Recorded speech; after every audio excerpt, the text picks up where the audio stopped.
राधे राधे, जय श्री कृष्णा। आइए इस ज्येष्ठ मास के अंदर अपने मन को संसार की चिंताओं से हटाकर भगवान श्री विष्णु के चरणों में समर्पित करें।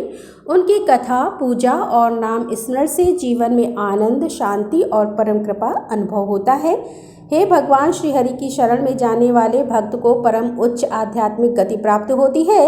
इस भौतिक संसार में रहते हुए सारे सुख तो मिलते ही हैं, लेकिन उसके बाद परम आध्यात्मिक गंतव्य को प्राप्त करता है। और बस कुछ ही समय में अधिक मास आरंभ होने वाला है, जिसे पुरुषोत्तम मास भी कहा जाता है।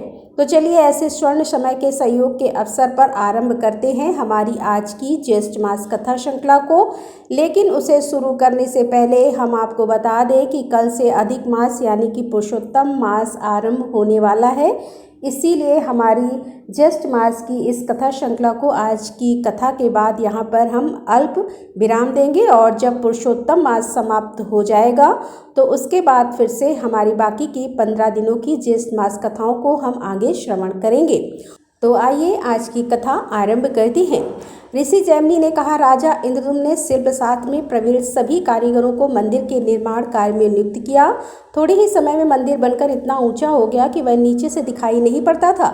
उस समय भारतवर्ष में जितने भी समकालीन राजा थे, वे सभी राजा इंद्रदुम्न के उस पुण्य कार्य में संलग्न थे। वह मंदिर ऊंचाई में आकाश को छूता था और चौड़ाई में सभी दिशाओं को पूर्ण कर रहा था। उसमें स्थान स्थान पर स्वर्ण जड़ा हुआ था। अनेक प्रकार के रत्नों से वह परम उज्ज्वल दिख रहा था। कहीं स्फटिक शिला का योग होने से उसकी छवि शरद ऋतु के बादलों जैसी श्वेत जान पड़ती थी, तो कहीं काले पत्थर की बनी हुई दीवारें बादलों की काली घटा सी दिखाई देती थी।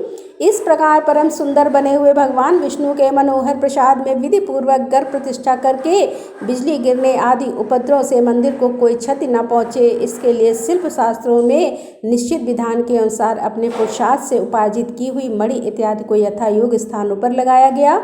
उसके बाद मंदिर निर्माण के लिए आवश्यक सामग्री के अनुरूप बहुमूल्य वस्तुओं का यत्नपूर्वक संग्रह भी करवाया गया था।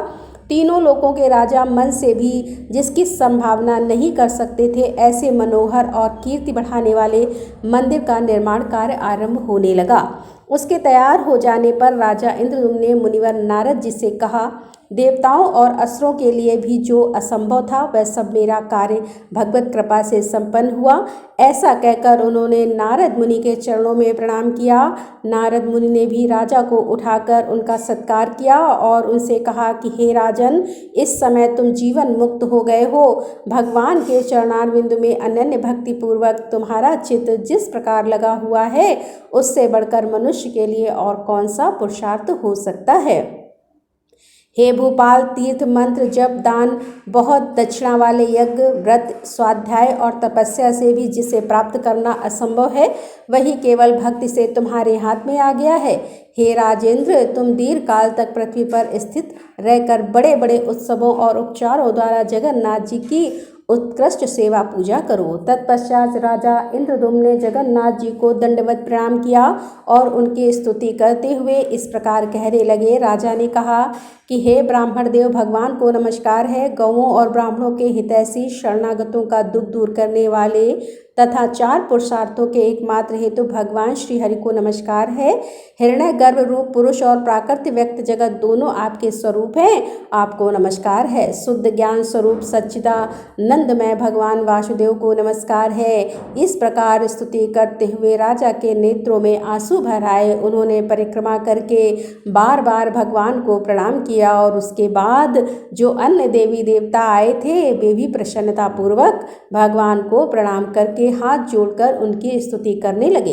देवताओं ने कहा कि परम ब्रह्म और परमात्मा के नाम से जिसकी महिमा का गान किया जाता है, वे पुरुष ही भूत, वर्तमान और भविष्य सब कुछ हैं। इतनी उनकी महिमा है। यह परम पुरुष श्री हरि सबसे श्रेष्ठ और सबके स्वामी हैं। संपूर्ण विश्व इसके एक अंश में स्थित है। इनका शेष 3 अंश विशुद्ध अमृत स्वरूप है, जो परम भव में विराजमान है। हे भगवान, वह अमृतमय पुरुष आप ही हैं। आपसे ही वेद प्रकट हुए हैं। यज्ञमय पुरुष भी आपसे ही उत्पन्न हैं। आपसे ही घोड़े, गौ और भेड़ आदि पशु उत्पन्न हुए हैं।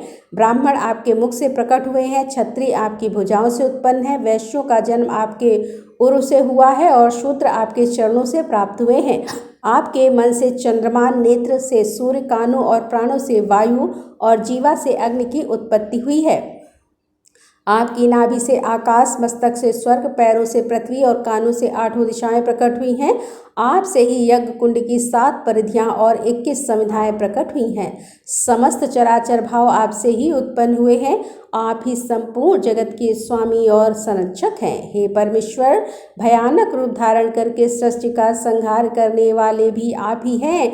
आप ही यज्ञ अंश, यज्ञेश और परात्पर परमात्मा हैं। आप शब्द ब्रह्मा से परे और शब्द ब्रह्म रूप हैं। हे जगन्नाथ, आप ही विश्वराट, स्वराट और विराट हैं। हे जगतपते, आप जगत स्वरूप हैं। आपने ही ऊपर, नीचे और दाएं बाएं संपूर्ण विश्व को व्याप्त कर रखा है। आपका योजन करने वाले व्याग पुरुष परम धाम को प्राप्त होते हैं। आप ही भोज्य, भोक्ता, हविष्य होता, भवन और उसके फलदाता हैं। हे प्रभु, आप समस्त कर्मों के भोक्ता, सर्व कर्म स्वरूप, सब कर्मों के उपकरण और संपूर्ण कर्मों के फल देने वाले हैं। आप इस सत्कर्मों के लिए प्रेरणा देते हैं। धर्म, अर्थ और काम की सिद्धि देने वाले भी आप ही हैं। आपका कहीं अंत नहीं है।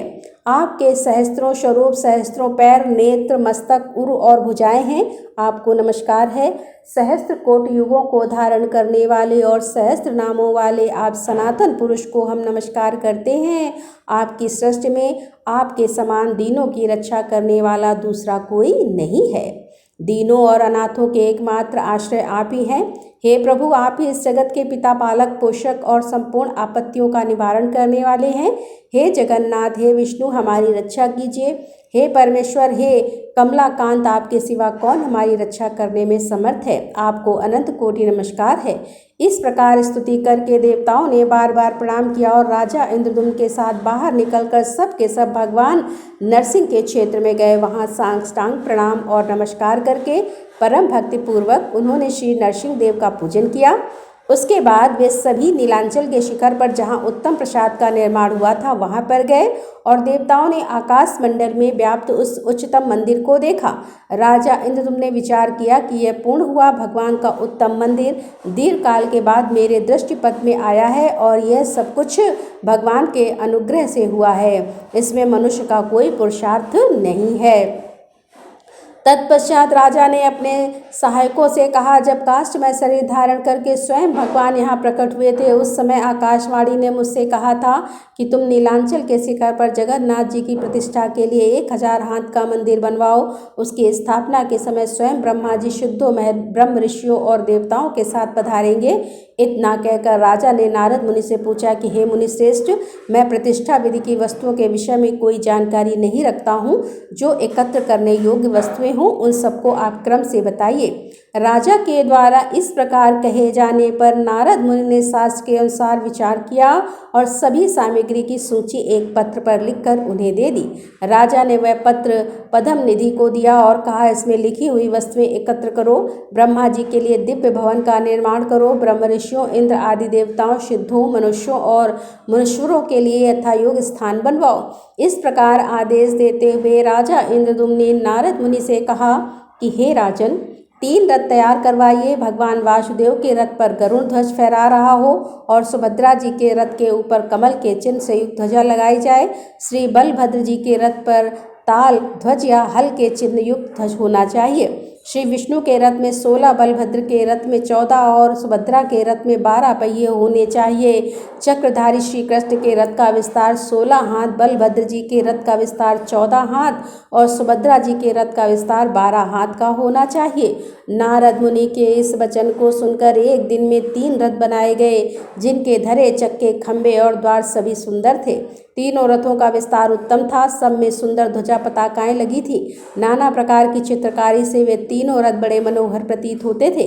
उनमें लगाम और बागडोर से युक्त वायु के समान वेग वाले सैकड़ों सफ़ेद घोड़े जोते हुए थे। और नारद मुनि ने शास्त्र के अनुकूल विधि से इन रथों की प्रतिष्ठा की। उसके बाद क्या हुआ, यह कथा हम सुनेंगे हमारी आने वाली ज्येष्ठ मास की कथा श्रृंखला में। उसे सुनने के लिए इस चैनल को सब्सक्राइब करके रख लीजिए, नोटिफिकेशन ऑन रखिए, इस वीडियो को लाइक कीजिए और शेयर कीजिए। और हम आपसे मिलेंगे बहुत जल्द अगली कड़ी के साथ। राधे राधे, जय श्री कृष्णा, हर हर महादेव, जय भोलेनाथ की।